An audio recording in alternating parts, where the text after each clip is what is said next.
Electric current. देखो अभी electric current क्या होता है कि जब कोई चार्ज कहाँ पर होता है, रेस्ट पर होता है। जब कोई चार्ज कहाँ पे होता है, रेस्ट पर होता है, तो वो कौन सी इलेक्ट्रिसिटी बनाता है, वो बनाता है स्टैटिक इलेक्ट्रिसिटी। कैसी इलेक्ट्रिसिटी बनाएगा, वो आपकी स्टैटिक इलेक्ट्रिसिटी।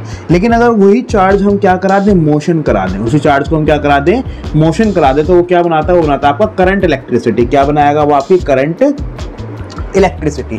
तो वही हमारा यहाँ पर क्या है, इलेक्ट्रिक करंट। हमारा कोई भी चार्ज क्या करेगा, मोशन करेगा। यानी जब कोई भी चार्ज हमारा क्या करेगा, मोशन करेगा, तो उसके मोशन करने की वजह से एक फिनोमिना होगा, यानी कि एक चीज प्रोड्यूस होगी, that is known as electric current. वो क्या होगा, करंट, यानी कि उसको क्या बोल देंगे हम, करंट बोल देंगे। यानी सिंपल शब्दों में अगर कहा जाए तो सिंपल शब्दों में ये होगा कि जब जब कोई चार्ज फ्लो करेगा तो वो क्या प्रोड्यूस करेगा, करंट प्रोड्यूस करेगा। तो इसका मतलब क्या हुआ, इसका मतलब हुआ कि किस रेट के साथ, किस रेट के साथ का मतलब यानी कितने चार्ज हमारे कितने समय में एक पॉइंट से निकल रहे हैं, that is known as electric current. तो यानी कि अगर हम बात करें इलेक्ट्रिक करंट की, तो इलेक्ट्रिक करंट क्या हुआ, इलेक्ट्रिक करंट सिंपल शब्दों में हुआ rate of flow of charge. क्या हुआ, rate of flow of charge. Rate of flow of charge का मतलब क्या हुआ कि किसी भी एक पर्टिकुलर पॉइंट में से कितने चार्ज पार्टिकल्स निकल रहे हैं एक पर्टिकुलर समय के अंदर,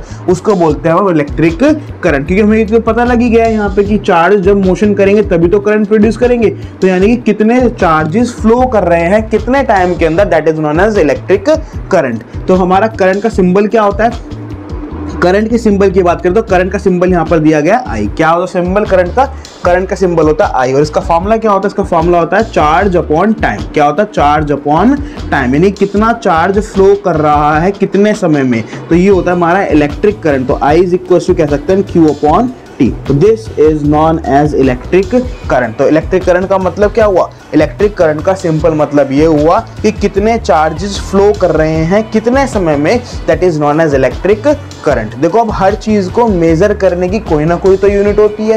तो क्या होती है इस करंट की यूनिट, इलेक्ट्रिक करंट की यूनिट होती है आपकी एम्पियर। क्या होती है आपकी एम्पियर। ये क्या होता है, ये सिंपल अगर हम बात करें साइंटिस्ट से उन्हीं के नाम पर इस यूनिट को रखा गया। तो ampere is the unit of electric current. या फिर इसकी दूसरी यूनिट भी हो सकती है, और क्या फॉर्मूला पढ़ा है अभी हमने, I is equal to Q upon T. Q upon T का मतलब चार्ज अपॉन टाइम। तो चार्ज की यूनिट क्या होती है, कूलम, और टाइम की यूनिट सेकंड। तो कूलम पर second is also the unit of current. तो एम्पियर भी बोल सकते हैं और कूलम पर सेकंड भी बोल सकते हैं, that is known as electric current. इसको बोलते हैं करंट। ठीक है ना, डेफिनेशन क्या होगी वो भी बता दे जाएगा आपको। लेकिन फिलहाल आप समझ रहे हो कि करंट का मतलब क्या है। सिंपल, जब भी कोई चार्ज फ्लो करेगा किसी एक पर्टिकुलर पॉइंट से कितने समय में एक पर्टिकुलर टाइम में, तो उस फ्लो को, उस rate of flow of charge को हम क्या कहेंगे, इलेक्ट्रिक करंट। ठीक है, तो ये होता है हमारा इलेक्ट्रिक करंट। देखो नेक्स्ट अगर हम बात करें तो नेक्स्ट हमारा क्या है, अभी हमने पढ़ा है कि इलेक्ट्रिक करंट की यूनिट क्या होती है आपकी एम्पियर। क्या होती है, एम्पियर। तो अगर कोई आपसे डेफिनेशन पूछ ले कि 1 एम्पियर क्या होता है, अभी आपको लिखना नहीं, सिर्फ आपको भी समझना है, लिखवाया जाएगा आपको भी बाद में। ठीक है ना, अभी हमने पढ़ा है कि करंट की यूनिट क्या होती है, करंट की यूनिट होती है एम्पियर। तो अगर कोई पूछ ले कि 1 एम्पियर किसको बोलते हैं, जैसे फॉर एग्जांपल क्लास 9th में आपने एक फॉर्मूला पढ़ा था, F is equal to m into a, पढ़ा था ना, force is equal to mass into acceleration. और वहां पे पढ़ा था कि फोर्स की यूनिट क्या होती है आपकी, न्यूटन। क्या होती है आपकी फोर्स की यूनिट, न्यूटन। फिर आपने पढ़ा था डिफाइन 1 न्यूटन। फिर आपने वहां पे क्या पढ़ा था, 1 न्यूटन की डेफिनेशन पढ़ी थी।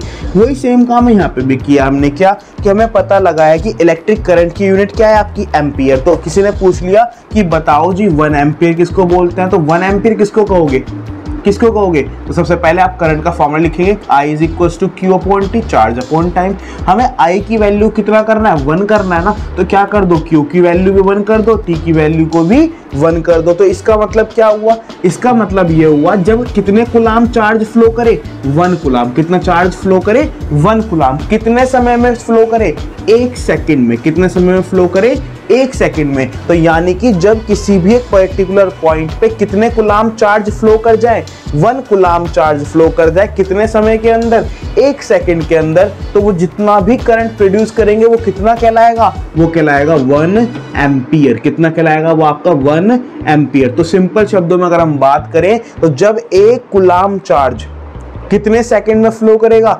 1 सेकंड में फ्लो करेगा। तो उस चार्ज के फ्लो की वजह से जितना करंट बनेगा, that current is known as 1 ampere. वो कितना हो जाएगा आपका? 1 एम्पियर। तो 1 एम्पियर इज द मतलब कह सकते हैं 1 एम्पियर कितना करंट होता है? जब एक कूलम्ब चार्ज 1 सेकंड में किसी पर्टिकुलर वायर के अंदर से पास हो जाए, that is current is known as 1 ampere. ठीक है ना। अगर आपको याद हो तो अभी आपने क्वांटाइजेशन का कॉन्सेप्ट भी पढ़ा था। क्या होता है quantization? Q is equal to N into E, ये तो पढ़ा था आपने। Q is equal to N into E। तो अगर मैं इस फॉर्मूले को यहाँ पर यूज करना चाहूँ तो करंट का एक फॉर्मूला और आ सकता है। तो क्या आ सकता है? I is equal to Q, Q की जगह हम कर देंगे N into E upon T। तो ये भी आप करंट का फॉर्मूला याद कर सकते हैं, इसका भी हम यूज करेंगे न्यूमेरिकल करते समय। ठीक है ना। तो I इज इक्वल टू क्या होता है? Q अपॉन T, यानी चार्ज अपॉन टाइम। तो I is equal to Q, Q की वैल्यू हो गई N इंटू E। ये कहाँ से आया? क्वांटाइजेशन ऑफ चार्ज से आया, और अपॉन टाइम, टाइम तो एज इट इज है। तो करंट का ये फॉर्मूला भी हो जाएगा। तो हमने क्या क्या पढ़ लिया इसके अंदर? सबसे पहले हमने पढ़ा इलेक्ट्रिक करंट क्या होता है, करंट का फॉर्मूला क्या होता है, करंट का फॉर्मूला क्या होता है, फिर करंट की यूनिट क्या होती है, तो करंट की यूनिट के बारे में पढ़ा। फिर करंट की यूनिट जो पढ़ी उसकी 1 एम्पियर, यानी करंट की यूनिट पढ़ी हमने एम्पियर। तो फिर 1 एम्पियर क्या होता है उसके बारे में पढ़ा। अगर हम बात करें करंट की, तो करंट के पास डायरेक्शन होती है। आप कहोगे डायरेक्शन कैसे होती है? तो पहले इस डायरेक्शन के बारे में पता लगा लेते हैं कैसी होती है।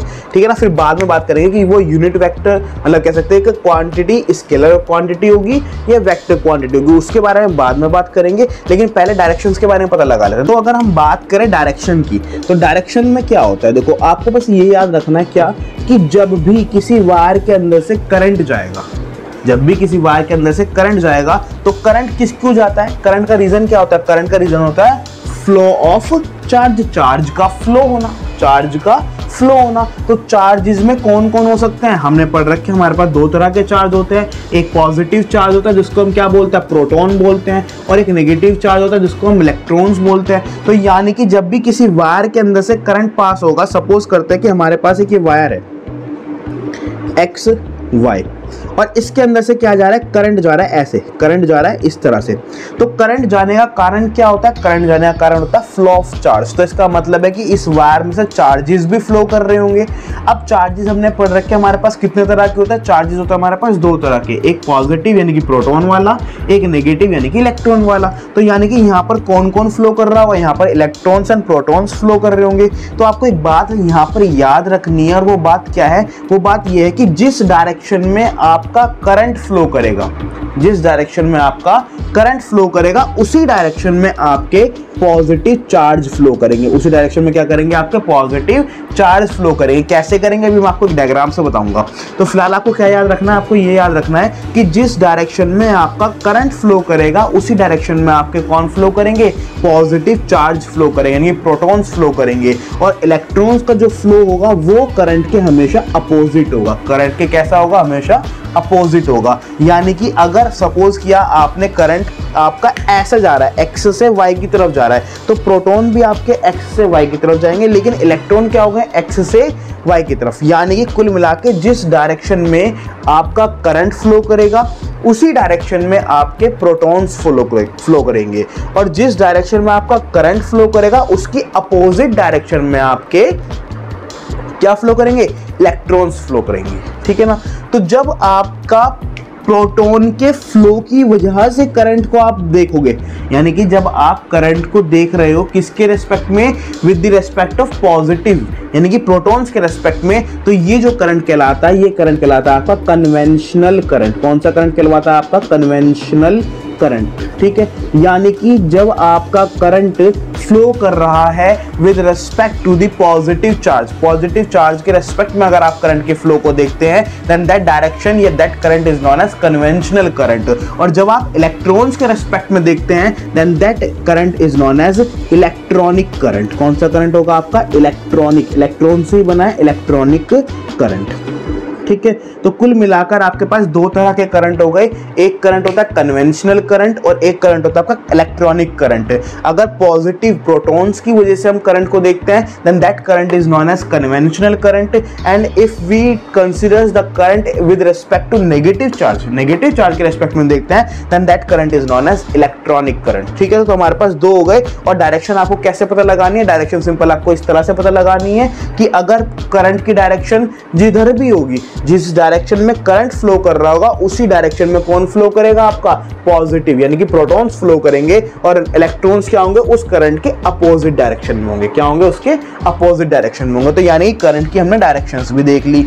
तो अगर हम बात करें करंट एक स्केलर क्वांटिटी है, वेक्टर क्वांटिटी है, तो अगर हम बात करें करंट के पास मैग्नीट्यूड होगा, बिल्कुल होगा, 1 एम्पियर, 2 एम्पियर, 10 एम्पियर, 50 एम्पियर, तो यानी कि मैग्नीट्यूड होगा। और करंट के पास क्या होती है? डायरेक्शन भी होती है, वो भी हम देख चुके हैं, करंट के पास डायरेक्शन भी है। और हमने एक बात और पढ़ रखी है कि जिसके पास मैग्नीट्यूड भी हो और डायरेक्शन भी हो वो कैसी क्वांटिटी बन जाती है? वो बन जाती है आपकी एक इस वेक्टर क्वांटिटी। कैसी क्वांटिटी बन जाती है? Vector quantity. तो यानी कि करंट को कैसा होना चाहिए? वेक्टर होना चाहिए, बट उसके बावजूद भी करंट कैसी क्वांटिटी है आपकी? एक स्केलर क्वांटिटी है। कैसी क्वांटिटी करंट आपकी? Scalar quantity. अब आप कहोगे ऐसा क्यों है भाई? इसके पास मैग्नीट्यूड भी है, इसके पास डायरेक्शन भी है, उसके बावजूद भी एक ऐसी क्वांटिटी है, स्केलर क्वांटिटी है। तो होता क्या है? देखो बच्चों, किसी भी चीज को वेक्टर होने के लिए मैग्नीट्यूड भी होना चाहिए, डायरेक्शन होना चाहिए, लेकिन उन दोनों के साथ साथ एक चीज और होनी चाहिए, दैट्स आर द लो। यानी कुछ लोज होते हैं हमारे वेक्टर के, और अगर उन लो को वो क्वांटिटी फॉलो करती है then that quantity is known as vector quantity. अगर उन लो को वो वैल्यूज यानी कि वो क्वांटिटी फॉलो नहीं करती then that quantity is not to be consider as a vector quantity. यानी कि सिंपल शब्दों में अगर मैं बात करूं कि करंट एक ऐसी क्वांटिटी है जिसके पास मैग्नीट्यूड भी है और डायरेक्शन भी है, उसके बावजूद भी एक ऐसी क्वांटिटी है कि स्केलर क्वांटिटी। क्यों?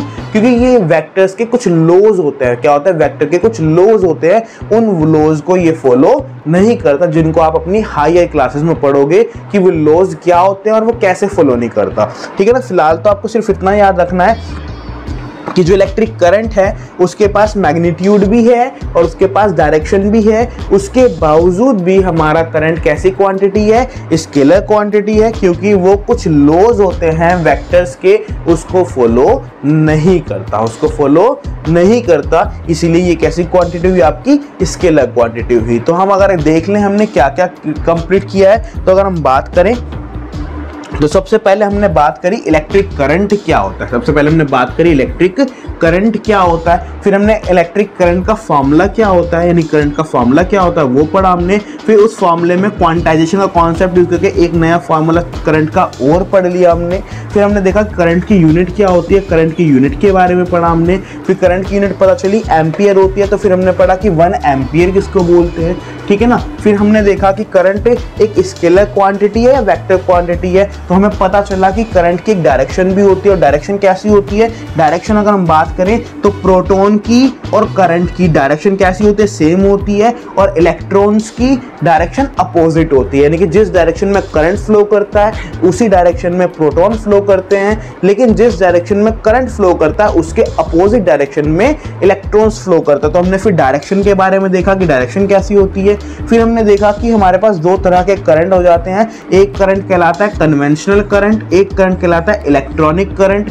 कन्वेंशनल करंट कौन से होते हैं? जो हम पॉजिटिव के रेस्पेक्ट में देखते हैं, और इलेक्ट्रॉनिक करंट कौन से होते हैं? जो हम नेगेटिव के रेस्पेक्ट में देखते हैं, क्योंकि दोनों ही कैसे हैं? आपके चार्ज पार्टिकल। और हमने पढ़ा जब जब कोई चार्ज पार्टिकल फ्लो करेगा तो क्या बनाएगा? करंट बनाएगा, इसलिए ये हुआ। फिर हमने देखा कि करंट के पास मैग्नीट्यूड भी है, डायरेक्शन भी है, उसके बावजूद भी वो कैसी क्वांटिटी है? आपकी स्केलर क्वांटिटी। कैसी क्वांटिटी? आपकी स्केलर क्वांटिटी। तो फिर हमने देखा कि स्केलर क्वांटिटी क्यों है? क्योंकि वो वेक्टर्स के कुछ लॉज को फॉलो नहीं करती, इसीलिए है। तो ये सब कुछ हमने इसके अंदर कंप्लीट किया। बट अगर हमें अपने नोट्स बनाने हैं और उन नोट्स में हमें कुछ लिखना है इस टॉपिक से रिलेटेड, या फिर जब एग्जामिनर हमारे से कुछ पूछता है तो हमें क्या लिख के आना है, तो आइए देखते हैं। अगर आपको लिखना हो तो आप क्या लिखेंगे? तो नेक्स्ट हेडिंग अपने नोटबुक में बनाएंगे, दैट इज इलेक्ट्रिक करंट, और वो क्या होता है, it is defined as the rate of flow of charge. ये क्या होता है, एक rate of flow of charge, यानी किस रेट के साथ हमारा चार्जेस क्या कर रहे हैं, फ्लो कर रहे हैं, किसके अंदर से, थ्रू एक कंडक्टर, किसी भी एक कंडक्टर के अंदर से। कंडक्टर का मतलब सिंपल एक वायर कह सकते हैं, ठीक है ना, एक वायर जो होती है ना, नॉर्मल वायर जिसमें से करंट जाता है, उसको बोल सकते हैं आप conductor. Through a conductor in a unit time, यानी कि एक पर्टिकुलर टाइम में उसको बोलते हैं हम करंट। फॉर्मूला क्या होगा, I is equal to Q upon t, where q क्या है यहाँ पर, क्यू है यहाँ पर चार्ज, क्या है आपका, क्यू यहाँ पर चार्ज है, और टी क्या है यहाँ पर, टाइम, क्या है आपका, टाइम, ठीक है। अगर हम बात करें क्वांटाइजेशन कॉन्सेप्ट की, तो हमने पढ़ रखा है Q इज इक्वल टू कितना होता है, N इंटू ई होता है। तो अगर हम Q की जगह N इंटू ई रख दे तो हमारे पास एक फॉर्मूला और बन जाएगा, I is equal to N into e into t. अब बात करते हैं कि उसकी यूनिट क्या होती है, तो यूनिट इसमें लिखेंगे SI unit of current, points बनाकर लिखेंगे क्या, SI यूनिट ऑफ करंट। तो करंट की यूनिट क्या होती है, एम्पियर होती है, और एक यूनिट और होती है दैट इज कूलम्ब पर सेकंड। कैसे होती है बता चुके हैं आपको, ठीक है ना। तो एम्पियर याद रखेंगे एक तो इसकी, और कूलम्ब पर सेकंड, ये दो यूनिट आप इसकी याद रखेंगे, ठीक है ना। यूनिट ये होती है आपकी करंट की। अगर बात करें कंडक्टर्स, जैसे मैंने अभी बताया कंडक्टर्स का मतलब सिंपल एक वायर या फिर कोई भी एक ऐसी चीज जिसके अंदर से क्या जा रहा है, जिसके अंदर से करंट फ्लो कर सकता है, उसको बोलते हैं कंडक्टर्स। तो कंडक्टर्स में कौन होते हैं, कंडक्टर को हमने पढ़ा है कि करंट के फ्लो करने का रीजन क्या होता है, करंट के फ्लो करने का रीजन होता है चार्ज पार्टिकल्स का फ्लो। भाई करंट कहीं से जा रहा है, यानी करंट कहीं से फ्लो कर पा रहा है, इसका मतलब क्या कि वहाँ पे चार्ज पार्टिकल फ्लो कर पा रहे हैं। तो किसी भी कंडक्टर के अंदर से अगर करंट पास होता है तो इसका मतलब क्या है कि उसके अंदर चार्ज पार्टिकल क्या कर रहे हैं, फ्लो कर रहे हैं। तो यहाँ पर चार्ज पार्टिकल कौन होते हैं, चार्ज पार्टिकल हमने पढ़ रखे हैं, दो होते हैं। कौन कौन होते हैं, एक होता है इलेक्ट्रॉन, एक होता है प्रोटॉन, यानी कि एक पॉजिटिव चार्ज एक नेगेटिव चार्ज। तो अगर हम बात करें कंडक्टर्स की, तो कंडक्टर्स में कौन होते हैं चार्ज पार्टिकल, इलेक्ट्रॉन्स। कौन से इलेक्ट्रॉन्स, फ्री इलेक्ट्रॉन्स, ठीक है। तो in conductors electrons are the current carriers. Current carriers क्या होता है, करंट कैरियर का मतलब होता है करंट को ले जाने वाले, यानी करंट को बनाने वाले। अब क्या होता है, फॉर एग्जांपल अगर हम बात करें तो करंट किस वजह से आ रहा था, करंट आ रहा था चार्जेस के फ्लो की वजह से। तो एक प्रॉपर्टी है, चार्ज क्या है, एक प्रॉपर्टी है। किसकी प्रॉपर्टी होती है, एक पार्टिकल की प्रॉपर्टी होती है, एक सब्सटेंस की प्रॉपर्टी होती है।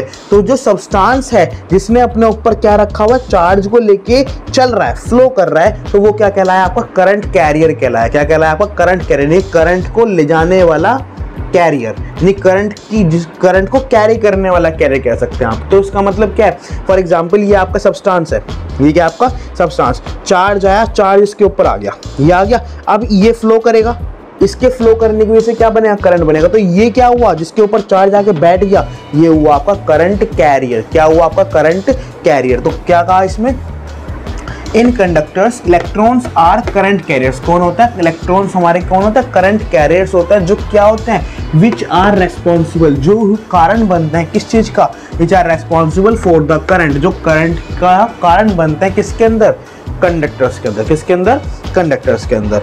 अगर बात करें कन्वेंशंस, अभी मैंने आपको बताया हमारे पास दो डायरेक्शन को कंसीडर करते हुए बात करी है, एक बार पॉजिटिव के साथ, एक बार नेगेटिव के साथ। तो बाय कन्वेंशंस, कन्वेंशन के हिसाब से the direction of current is taken as in the same direction as the direction, sorry, as in the same direction as the direction of flow of positive charge. इसका मतलब क्या हुआ कि जिस direction में आपके पॉजिटिव चार्ज फ्लो करेंगे उसी डायरेक्शन में क्या आएगा, आपका करंट आएगा। और इस करंट को नाम दिया हमने क्या, कन्वेंशनल करंट। क्या नाम दिया हमने इसको, कन्वेंशनल करंट। और जिस डायरेक्शन में आपके इलेक्ट्रॉन्स आएंगे उसके अपोजिट डायरेक्शन में आपका क्या आएगा, करंट आएगा। That current is known as electronic current and opposite to the direction of flow of negative charge, यानी कि अपोजिट होगा किसके डायरेक्शन के, नेगेटिव चार्ज के फ्लो के डायरेक्शन में। और उस करंट को क्या नाम देते हैं, उस करंट को बोलते हैं हम इलेक्ट्रॉनिक करंट। तो वो करंट कौन सा हुआ आपका, इलेक्ट्रॉनिक करंट। तो दो तरह के करंट आप यहाँ पर याद रखेंगे, एक आपका है इलेक्ट्रॉनिक करंट जो इलेक्ट्रॉन्स की वजह से माना जाएगा, और एक होता है आपका कन्वेंशनल करंट। कन्वेंशनल करंट कौन सा होता है, जो पॉजिटिव यानी कि प्रोटॉन्स की वजह से माना जाएगा, ठीक है।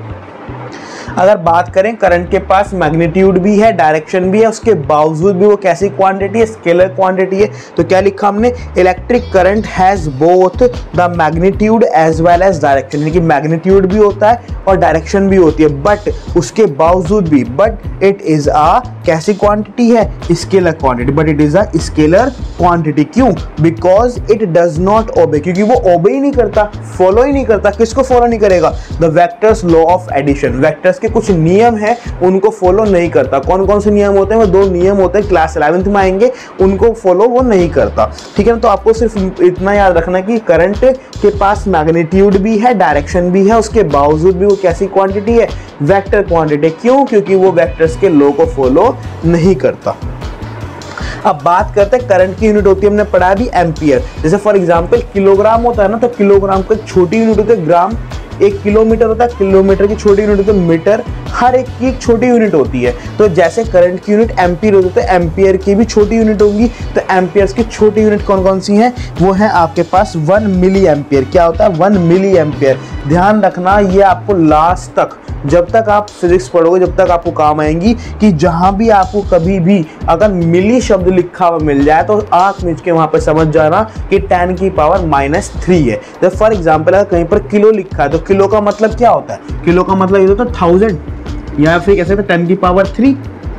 किलो का मतलब यही तो होता है। ऐसे अगर कहीं पर आपको मिली लिखा हुआ मिल जाए तो समझ जाओ वहां पे क्या है? 10 की पावर -3। इसका मतलब क्या है? इसका मतलब ये है कि 1 एम्पियर, अगर हम बात करें 1 मिली एम्पियर में कितने एम्पियर होते हैं? तो 10 की पावर -3 एम्पियर। यानी कि सिंपल शब्दों में ऐसे बोल सकते हैं कि 1 मिली एम्पियर में 1/1000 एम्पियर होते हैं। कितने होते हैं? 1/1000 एम्पियर। जैसे आपने किलोग्राम से ग्राम भी तो याद ही रखा हुआ है कि 1 किलोग्राम में 1000 ग्राम होता है, ऐसे आप इसको भी याद रखेंगे कि 1 मिली एम्पियर में कितने एम्पियर होते हैं? 10 की पावर -3। ऐसे ही दूसरा यूनिट और होती है माइक्रो। क्या होती है? माइक्रो। माइक्रो में क्या होता है? माइक्रो में होता है 10 की पावर -6 एम्पियर। माइक्रो भी छोटी यूनिट है। तो 1 माइक्रो एम्पियर में कितना? 10 की पावर -6 एम्पियर। माइक्रो का सिंबल क्या होता है? माइक्रो का सिंबल होता है ये म्यू। क्या होता है? म्यू। ठीक है ना? Mu into a equals to ये होगा माइक्रो एम्पियर। क्या वो? Micro ampere. वो क्या होगा? 10 की पावर -6 एम्पियर। तो 1 माइक्रो एम्पियर में कितने एम्पियर होते हैं? 10 की पावर -6 एम्पियर होते हैं। तो आपको ये भी याद रखना। तो ये 2 छोटी यूनिट्स होती हैं हमारी, किसकी?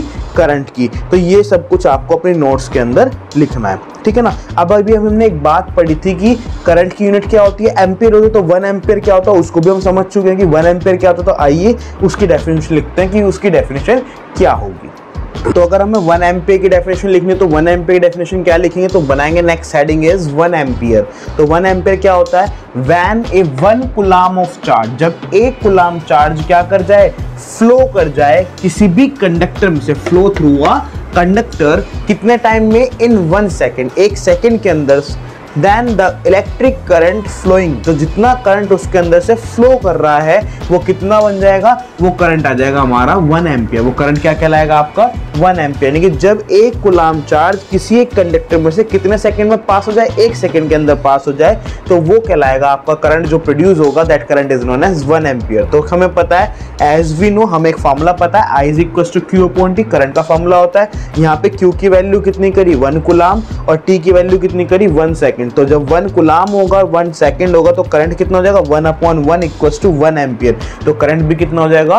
1 एम्पियर। तो ये होती है आपकी 1 एम्पियर की डेफिनेशन। ठीक है ना? आई होप आपको ये अच्छे से समझ में आया होगा। तो